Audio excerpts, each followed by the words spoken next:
The morning mist rose like a sigh from the vast, shimmering surface of Lake Tritonis, a freshwater sea stretching further than the eye could easily comprehend. As the pearlescent veil dissolved, it revealed the city of Tritona spread along its southern and eastern shores. Tritona was not built against the land, but with it.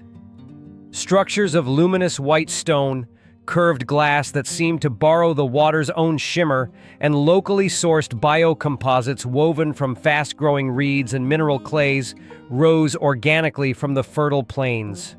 These buildings were not rigid towers but flowing forms, often integrated with sprawling hanging gardens cascading from upper levels and connected by a network of aerial walkways woven from tensile fibers, paths that allowed pedestrians to move above the ground-level bustle, offering constant views of the water and the city's pervasive greenery.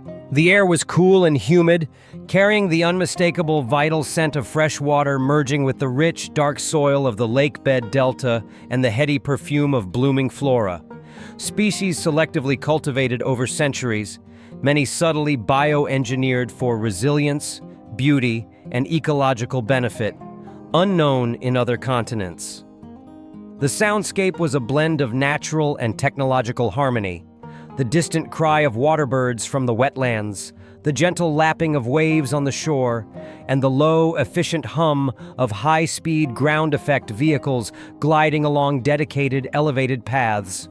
These silent, frictionless conveyances moved alongside wide, navigable canals that served as the city's arteries, connecting different districts, markets, and residential areas. On the larger waterways, sail-assisted cargo vessels, their automated sails optimizing every breeze, plied the waters of the massive inland sea, a testament to the Tritonian League's blend of advanced technology and respect for natural forces.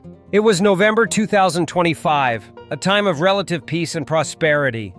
Tritona was not just a capital, but a thriving hub of commerce, knowledge, and culture within the Tritonian League.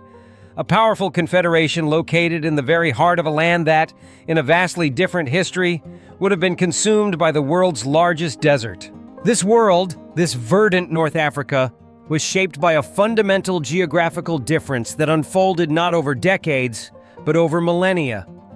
A long-term, persistent shift in global climate patterns, perhaps influenced by subtle, ancient changes in Earth's orbital parameters, or deep ocean currents that consistently directed atmospheric moisture inland, prevented the vast region from succumbing to aridification in the catastrophic way it did in our timeline. Instead, the Holocene epoch brought and, crucially, maintained a much wetter climate. Rivers that are mere ghosts or seasonal wadis in our world flowed as mighty arteries here, feeding vast networks of lakes and wetlands. The central and western Sahara, in particular, became a landscape of fertile savannas, rich grasslands, dense gallery forests along watercourses, and numerous major river systems, culminating in the colossal freshwater Lake Tritonis, a true inland sea fed by countless tributaries flowing from distant highlands. In this fertile, accessible land, vibrant and diverse human civilizations emerged and thrived over millennia, unhindered by a vast, impassable desert barrier. While the universal cycles of human history, the rise and fall of kingdoms, periods of conflict, and eras of profound cooperation played out, North Africa was not a barrier that isolated sub-Saharan Africa from the Mediterranean and the wider world. Instead, it was a dynamic cradle of civilization and a bustling crossroads. Powerful states developed not just along the North African coast, but deep inland, along the banks of its great perennial rivers, river systems entirely unknown in our timeline, around its vast lakes, and across its verdant, navigable plains. These civilizations, drawing on abundant agricultural resources, managing complex and often delicate ecosystems, and interacting constantly with each other and their neighbors, developed unique technologies, sophisticated social structures, and rich cultural traditions. Their interactions with neighboring regions, the established Mediterranean world to the north, the ancient Nile Valley civilization to the east, And the diverse kingdoms and cultures of sub-Saharan Africa to the south occurred not through arduous, dangerous desert crossings, but via well-trafficked navigable waterways and established overland routes through habitable terrain. This fostered a different, more integrated pattern of development across the continent. By 2025, North Africa was a continent of diverse, powerful, and technologically advanced nations. They were not a single, monolithic entity, but collectively, they formed a major bloc in global affairs, a powerful voice that fundamentally altered the geopolitical map. It was a mosaic of distinct cultures, languages, and political systems, each with its own deep historical roots, spanning back thousands of years to the dawn of settled agriculture along these now legendary rivers. The Tritonian League, a federal union centered around the ecological and economic heart of Lake Tritonis and its watershed, was one such power renowned for its unparalleled expertise in advanced water management, sustainable ecosystem engineering, sophisticated agricultural biotechnologies, and its skilled, often subtle, diplomacy.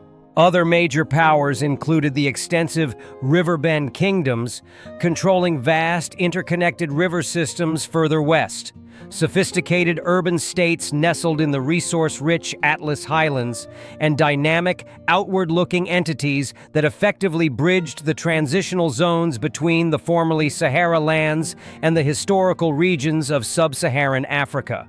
Their technology was a direct reflection of their unique history and environment. While fully participating in the global technological race and excelling in fields like information science, materials science, and aerospace, they held a particular, world-leading expertise in areas critical to managing their fertile, complex ecosystems.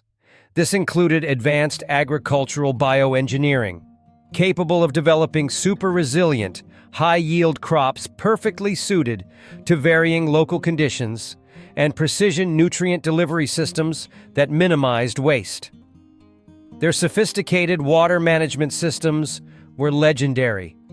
Intricate networks of canals, reservoirs, flood control barriers, predictive modeling of water cycles across vast watersheds, advanced desalination technologies for coastal cities, and complex multi-use strategies for managing their enormous freshwater resources for everything from drinking and irrigation to transport and power generation.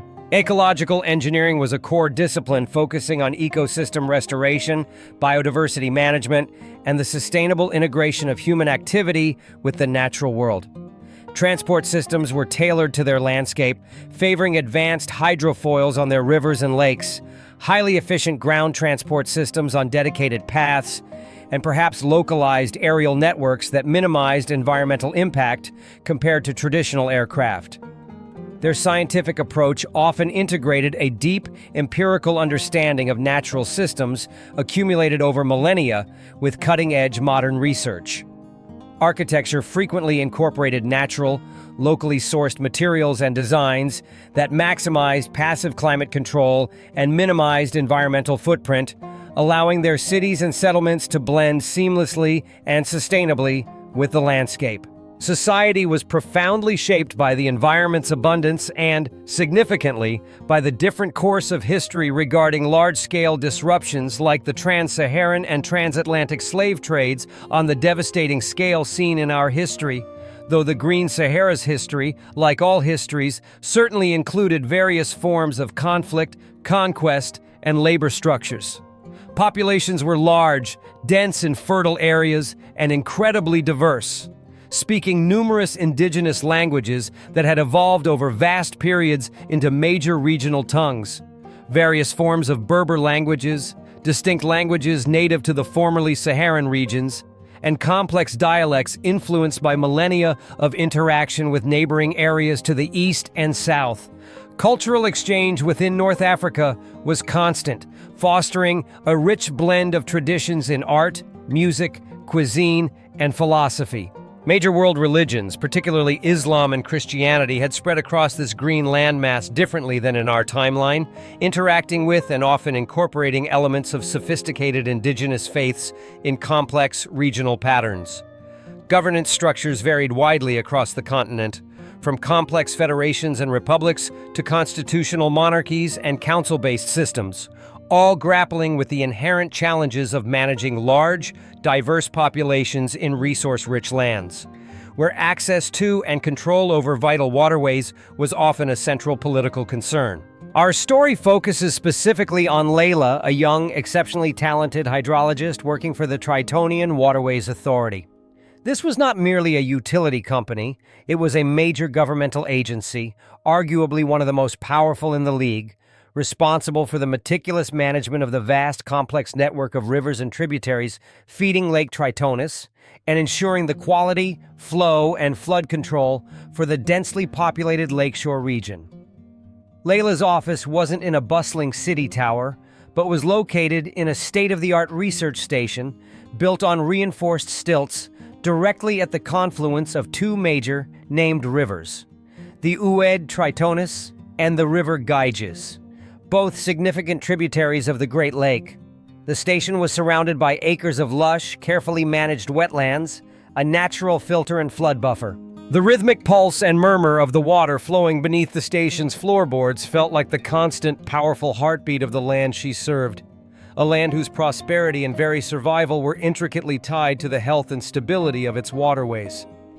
Her daily work was a blend of field data and advanced computational analysis, monitoring water flow rates and volumes using advanced sensor networks embedded throughout the watershed, predictive modeling of weather patterns and their impact on river levels across the vast region, and coordinating complex water release schedules with upstream regions that managed large-scale irrigation projects and generated significant power from numerous riverine hydro plants. It was demanding, vital work, a modern manifestation of the ancient reverence for and reliance upon water in this uniquely fertile continent. One humid afternoon, as the sun began its slow descent towards the western plains, her system flagged an anomaly. A silent notification blinked on her primary console display, accompanied by the calm, measured voice of her AI assistant, integrated seamlessly into her workspace. Anomaly detected, Sector 9 Delta. Sensor Station 9 Delta reports sudden spike in conductivity and elevated trace element signature. Data profile deviates significantly from established regional baselines over the past 12 months. Layla felt an immediate, familiar prickle of professional concern, quickly sharpening into focused attention. Sector 9 Delta was a remote, difficult-to-access highland region, sparsely populated and administered by a regional authority known for its slower adoption of Central League technologies and protocols. Crucially, it bordered the territory of the Ethiopian Confederacy, a powerful neighboring state with whom water rights, particularly from the highland snowmelt and rainfall that fed these headwaters, were a perpetual sensitive point of negotiation and diplomatic effort. An unknown pollutant entering the vast river system here, so far upstream, could rapidly travel downstream, escalating from a mere data point to a potential environmental and public health crisis affecting millions across multiple jurisdictions. Cross-reference sensor data profile against all geological, hydrological, and registered industrial databases, Layla instructed, her fingers already flying across the holographic display, projecting from her console, pulling up intricate topographical maps of the Sector 9 Delta region and overlaying layers of geological strata, known mineral deposits, and registered industrial or mining operations. Cross-referencing complete, hydrologist, the AI responded after a moment of intense processing indicated by subtle shifts in the console's light patterns. Analysis indicates no correlation found with known geological formations in Sector 9 Delta that would account for the trace element signature. No correlation found with registered industrial sites or permitted activities within a 100-kilometer radius of Sensor Station 9 Delta. The lack of a match, the AI's inability to categorize the anomaly based on known parameters, deepened Layla's concern significantly. Not a known leak from a mine, not natural mineral leaching, not a registered industrial accident. This was something unknown. Prioritize deployment of rapid analysis drone, Layla ordered, her voice crisp and urgent, cutting through the quiet hum of the station. Target vector, Sensor Station 9 Delta coordinates. Execute full water sample collection and immediate on-site spectroscopic analysis protocols. Transmit all data streams, chemical, spectral, environmental, in real time upon commencement of analysis. While the drone, a sleek autonomous vehicle designed for rapid environmental assessment, was vectored towards the remote highland region, a journey that would take several hours even at high speed, Layla accessed the Waterways Authority's deep historical archives. These archives were immense, a digital record of centuries of meticulous water management, a testament to the Green Sahara civilization's long-standing understanding of their reliance on this resource. She scanned through past crises, major flood events, periods of drought, significant pollution incidents, mostly related to early industrialization or agricultural runoff before modern regulations, even diplomatic records detailing historical conflicts over water access or resource sharing.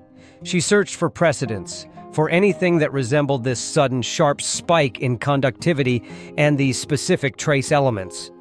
But while the archives were filled with challenges overcome, nothing quite fit the unique, unsettling profile of this particular anomaly. It felt alien to the historical record. Hours stretched, filled with a different kind of tension than the routine monitoring and predictive modeling Layla usually engaged in. She watched the drone's progress on her secondary display, the small icon moving slowly across the complex mountainous topography of Sector 9 Delta. The sun dipped below the horizon, casting long shadows over the wetlands outside her window. The research station, usually a place of quiet, focused activity, felt hushed.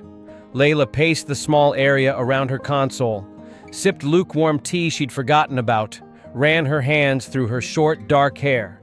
She mentally reviewed contingency plans. How quickly could downstream monitoring be intensified? Were there alternative intake points for city water? What language would be used in an initial public advisory if the anomaly proved toxic? What if this isn't just pollution? The AI's inability to identify the energy signature, a secondary data stream from the sensor station, usually background noise, nagged at her. It suggested something beyond a simple chemical release. Finally, after what felt like an eternity, the drone reached the target area. An alert pinged on her console, and raw data streams began to pour in. Water quality readings, spectral analysis, environmental scans. Layla leaned forward, her exhaustion forgotten, eyes fixed on the incoming information. The on-site analysis confirmed it. A high concentration of unusual metallic compounds were present in the water sample taken near the station's intake. The readings were rapidly dispersing downstream as the river's flow carried them away, but their initial density indicated a potent release at or very near the sensor location. The spectral signatures were complex, pointing to a blend of elements that didn't match any known local geology or standard industrial outputs. But it was the environmental scanner data, correlated with the sensor station's own secondary readings, that delivered the most startling information. Analyzing environmental scan data and correlating with Sensor Station 9 Delta auxiliary logs, the AI's voice was level, but the data it displayed was anything but. Energy signature analysis updated, hydrologist. Initial correlation against registered technologies remains low probability. However, pattern recognition suggests a localized, high-energy event involving rapid material transformation and dispersal. Origin confirmed subterranean, estimated depth between 5 and 10 meters, directly adjacent to Sensor Station 9 Delta. A localized, high-energy subterranean event involving rapid material transformation? Layla stared at the words on the screen. It sounded nothing like a simple chemical leak, an illegal mining operation, or a natural geological shift. It sounded deliberate, powerful, and entirely alien to the known industrial or geological activity of the region. A cold knot formed and tightened in Layla's stomach. This wasn't just a water quality issue. It was something else entirely. A breach, a threat, a mysterious act impacting the very source of their lifeblood, originating from beneath the ground itself. The data point from the AI hung in the air of the research station. Localized, high-energy subterranean event. Layla pushed back from her console, the chair making a faint whirring sound on the floor. She stood, walking over to the large window overlooking the confluence, the dark water flowing steadily under the dim exterior lights. The anomaly had just fundamentally shifted from an environmental incident to something far more complex and potentially dangerous. This wasn't a pipe burst or a chemical spill. This felt like a wound inflicted directly on the land, and by extension, on the river and the millions who depended on it. Her mind raced, sorting possibilities based on the scarce data. A meteorite impact? Possible, but the energy signature didn't match known impact profiles, and the subterranean origin was unlikely unless it was a very deep penetration. A failed geothermal experiment? The League and its neighbors engaged in various energy projects, but such high energy releases, especially uncontrolled subterranean ones, were unheard of and incredibly risky. They would also be registered and monitored. An illegal activity? Perhaps. But what kind of illegal activity involved this level of subterranean energy release and left such unusual metallic traces? Mining? Not with that energy signature. Testing of unknown technology? That possibility sent a shiver down her spine, or worse, a deliberate attack. The location so far upstream, so difficult to access, yet directly impacting the headwaters of a vital system shared by multiple states, felt calculated. Layla returned to her console, her movements decisive. The immediate priority was escalation. She opened a secure channel to the Tritonian Waterways Authority headquarters in Tritona. The holographic image of her supervisor, Chief Hydrologist Banat Aranda, materialized above her console. Aranda was a man in his late 50s, his face etched with the lines of long years spent managing the complex, often unpredictable nature of the watershed, but his eyes remained sharp and calm. "Layla!" Aranda's voice was steady, despite the late hour. "Status report on the Sector 9 Delta anomaly. I've seen the initial automated alerts." "Chief Aranda, the situation is more complex than a standard pollution event," Layla began, her voice controlled, laying out the findings concisely. "Sensor spike confirmed conductivity and unusual trace elements. Drone analysis confirms high concentration near the sensor point, dispersing. Spectral analysis shows metallic compounds inconsistent with local geology or registered industrial output. Crucially, environmental scans and auxiliary sensor data indicate a localized, high-energy subterranean event as the likely source. Estimated depth 5 to 10 meters. Energy signature is unknown. Does not match registered technologies or known geological processes." Aranda listened intently, his expression growing serious. He knew Layla's reputation for thoroughness and precise analysis. Subterranean energy event? Unknown signature? He steepled his fingers. Not a drill rig collapse? Not a standard seismic survey misfire? "Negative, Chief, the energy profile is distinct, and the ground report isn't in yet, but the data points to something sudden, powerful, originating from directly below the surface, causing rapid material changes." Layla paused, choosing her next words carefully. "Given the location, Chief, upstream in a sensitive border region, I believe this requires immediate high-level security assessment, not just environmental." Aranda nodded slowly. "Agreed. Your assessment is logical, Layla. This changes things significantly. We will initiate immediate high-priority protocols. I am authorizing full data access for relevant security and intelligence agencies. I will personally handle the initial contact with the Sector 9 Delta Regional Administration. Their communication channels can be traditional, and I will inform the Foreign Ministry to initiate secure, sensitive diplomatic contact with Athelia. We must be transparent about the environmental impact and investigation while being extremely cautious about speculation regarding the source." He sighed, a rare display of weariness. "Managing the water is complex enough, Layla. Managing the politics around it is another layer entirely." "Understood, Chief," Layla replied. I've already initiated modeling for potential downstream dispersal patterns and required water quality advisories based on the metallic compound profile. We need to know exactly what those elements are.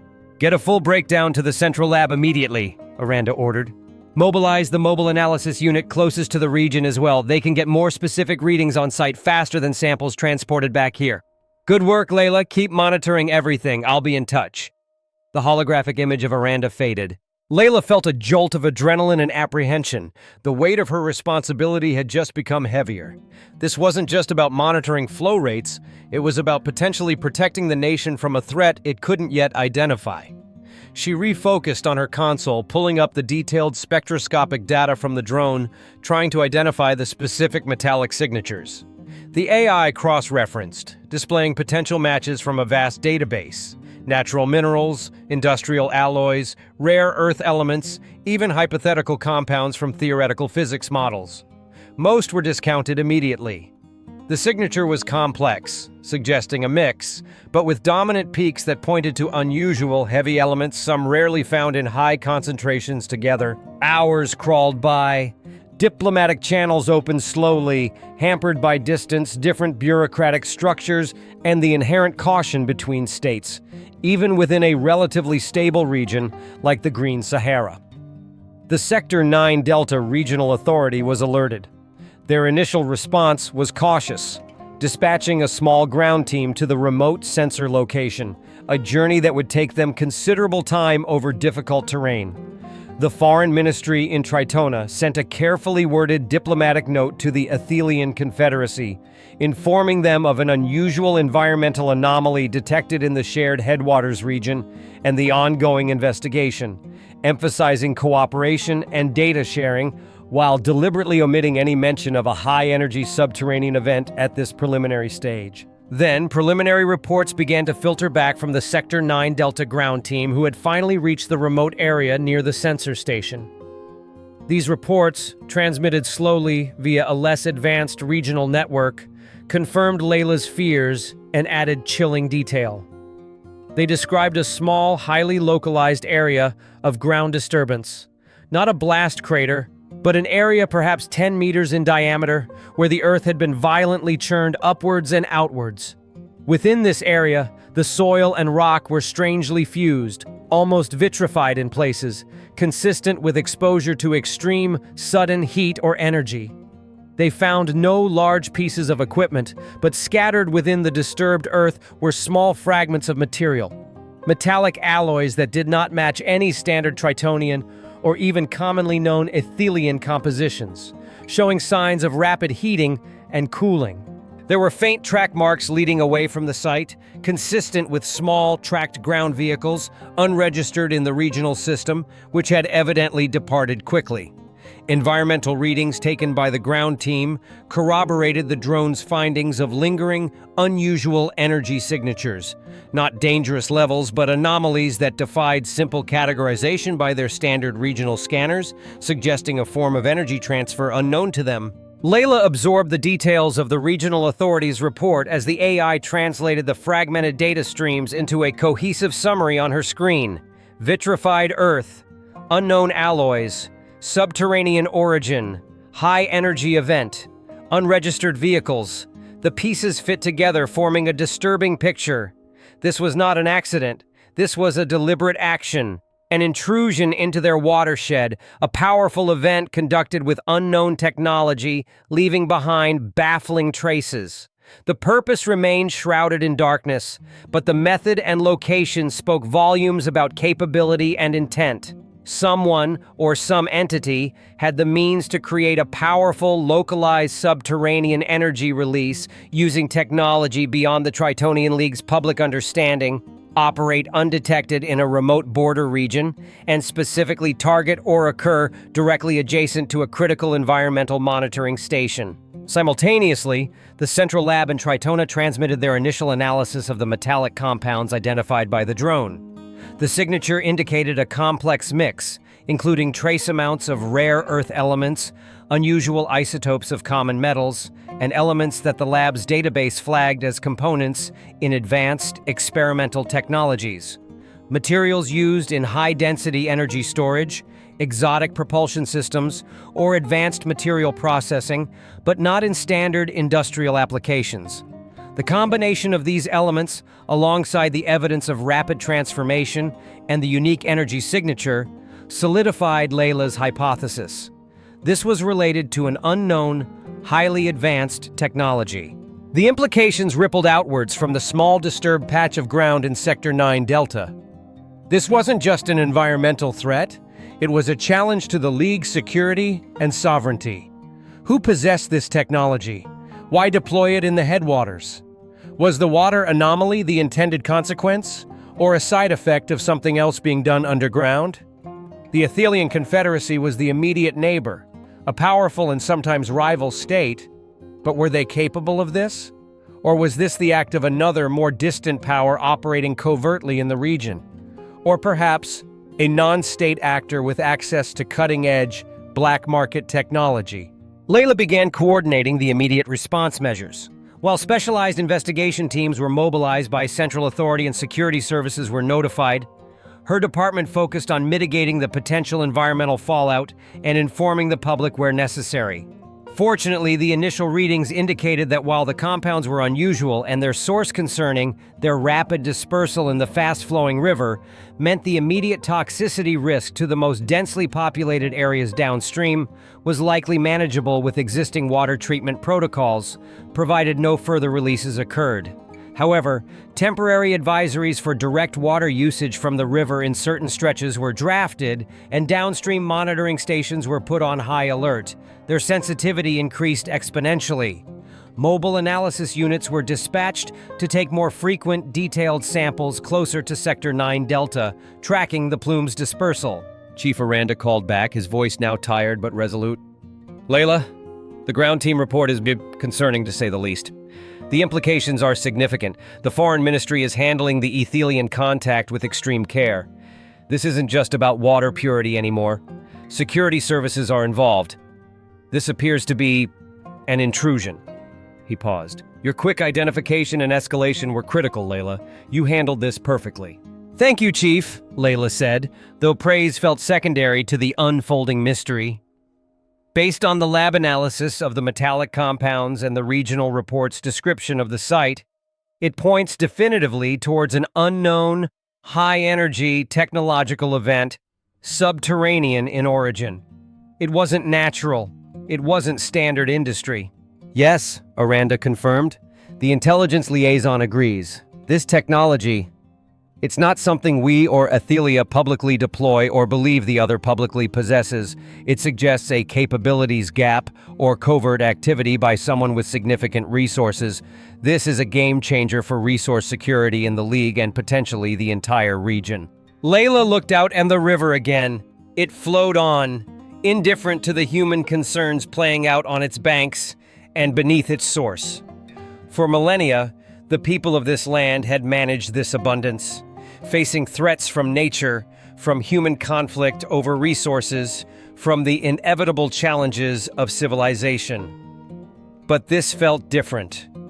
This was a deliberate act, cloaked in mystery, using power that seemed to defy their current understanding. The Green Sahara was not a land of ancient, forgotten secrets. It was a vibrant, technologically advanced continent.